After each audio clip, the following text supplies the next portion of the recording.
এতিয়া আমি এক্সাৰসাইজ 4.1 ৰ দ্বিতীয়ৰ প্ৰথম প্ৰশ্নটো কৰিবলৈ চেষ্টা কৰোঁ। প্ৰশ্নত কি কোৱা হৈছে? আয়তকাৰ মাটি এটুকুৰাৰ কালি 528 বৰ্গমিটাৰ।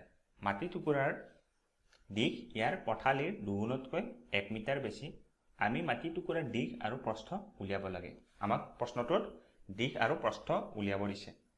The area of a rectangular plot is 528 metre square. ইয়াতে তোমালোকক এটা ইনফৰমেশ্যন কৈছে যে এৰিয়া বা কালি ৰেক্টেংগুলাৰ প্লটটোৰ কিমান 528 মিটাৰ স্কুৱেৰ।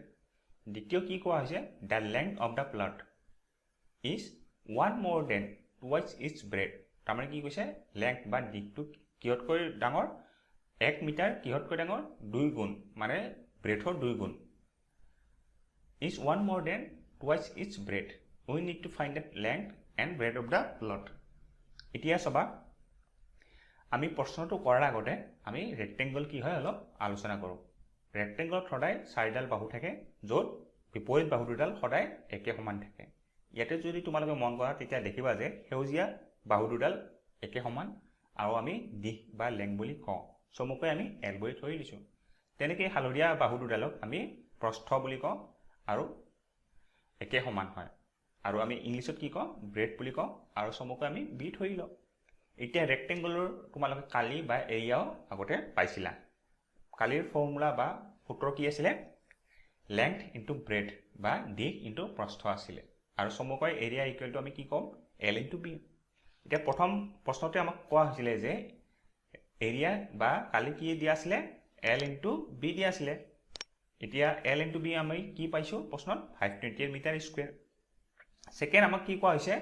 ছেকেণ্ড আমাক কৈছে যে দিশটো তোমাৰ ব্ৰেথতকৈ বা প্ৰস্থতকৈ কিমান? 2 গুণৰ প্ৰস্থতকৈ 1 মিটাৰ বেছি, বা 1 more than twice its breadth। Twice মানে আমি জানো যে 2 ইনটু বি হ'ব, বা 2 গুণ মানে পূৰণ হয়।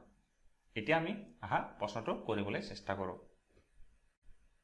প্ৰশ্নত এৰিয়া কি দি আছে? 528 মিটাৰ স্কুৱেৰ। আৰু আমি ৰেক্টেংগল বা আয়তৰ ফৰ্মুলা কি জানো? এল ইনটু বি বা লেংথ ইনটু ব্ৰেথ। ধৰা এইটোক আমি প্ৰথম সমীকৰণ ধৰি লৈছোঁ।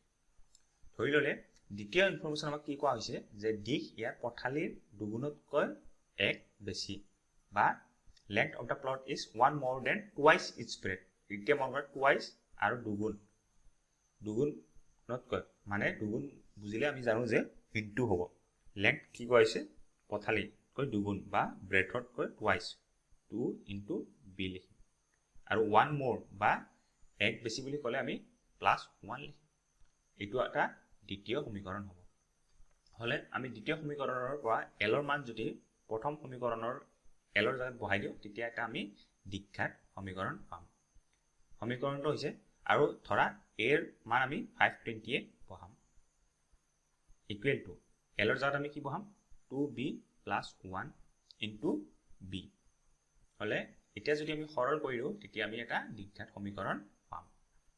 2b ইনটু বি কৰিলে 2b স্কুৱেৰ হ'ব, আৰু +1 ইনটু বি কৰিলে +b হ'ব। এতিয়া সমীকৰণটো কি হ'ব? 2b square plus b minus 528 equal to 0। এতিয়া 528টো কি হয়? ধ্ৰুৱক পদ, আৰু সন্মুখত কি আছে? মাইনাছ চাইন আছে। এতিয়া আমি এনেকুৱা এযোৰ উৎপাদক উলিয়াব লাগিব যাৰ বিয়োগফল বিৰ সহগ, মানে ইয়াতে 1 আছে হ'ব লাগিব। এতিয়া আমি উৎপাদকযোৰ উলিয়াবলৈ চেষ্টা কৰোঁ। প্ৰথমতে আমি ধ্ৰুৱক পদ 528 আৰু বি স্কুৱেৰ সহগটো পূৰণ কৰিম। 528 ইনটু 2 কৰিলে আমি কি পাম? 1056 পাম। এতিয়া আমি 1056ৰ এযোৰ উৎপাদক উলিয়াম, যাৰ পূৰণফল 1056 হ'ব আৰু বিয়োগফল 1 হ'ব। 2 5 = 10, 4 2 8 = 16, 2 2 = 4, 2 6 = 12, 2 4 = 8, 2 1 = 2, 2 3 = 6,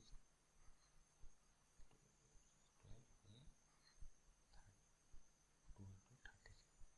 এতিয়া চাবা, 2 into 2 4, 4 2 = 8, 8 2 = 16, 16 2 = 32।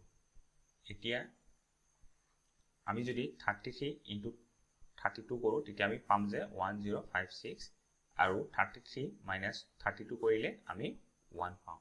এতিয়া আমি মধ্যপদটো বহলাই লিখিম। 2b স্কুৱেৰ প্লাছ বিৰ জাগাত আমি কি লিখিম 33b minus 32b minus 528 equal to 0 এতিয়া চাবা প্ৰথম আৰু দ্বিতীয় পদৰ পৰা আমি কমন নিব পাৰোঁ কি কমন নিম ইয়াতে আমি b কমন নিম যেহেতু 33 টো 2 ৰে হৰণ নাযায় আমি কমন নিব নোৱাৰো বাকি কি থাকিব 2b প্লাছ 33 থাকিব এতিয়া তৃতীয় আৰু চতুৰ্থ পদৰ পৰা এটা বিয়োগ লৈ যাম গলে মন কৰিবা 32 আৰু 528 ৰ পৰা আমি কমন কি নিব পাৰো 16 আমি কমন নিব পাৰো 16 যদি আমি কমন নিও তেতিয়া দেখিম যে 16 ইনটু 2 কৰিলে 32 হয় মানে 2b হ'ব আৰু মাইনাস সাইন কমন নিলে আমি ইয়াতে কি পাম প্লাস পাম আৰু 16 ইনটু 33 কৰিলে 16 ইনটু 33 কৰিলে আমি কি পাম 528 পাম মানে 33 লিখিব পাৰো লিখিলে এতিয়া আমি আৰু 2b plus 33 কমন পাইছো পালে আমি 2b plus 33 লিখিম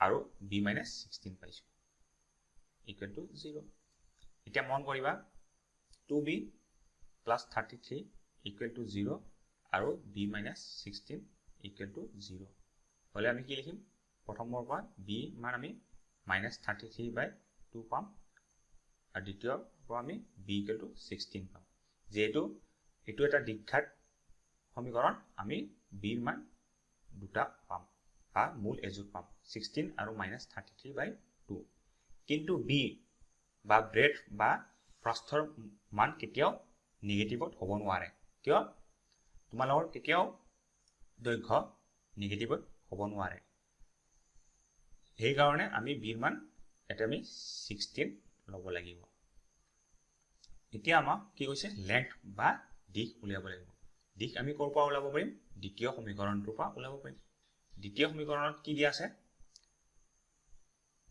l equal to 2b মানে 2 into এতিয়া 16 হ'ব b ৰ জাগাত আমি 16 বহাই দিম plus 1 2 into 16 32 পাও আৰু plus 1 equal to কৰিলে আমি 33 পাম এতিয়া লেংথ আৰু ব্ৰেথৰ মান আমি কি পালো এটা b 16 পাইছো আৰু লেংথ আমি 33 পাইছো তোমালোকে এনেকৈ প্ৰশ্নটো কৰিবলৈ চেষ্টা কৰিবা অলপ প্ৰেক্টিস কৰিবা আহি যাব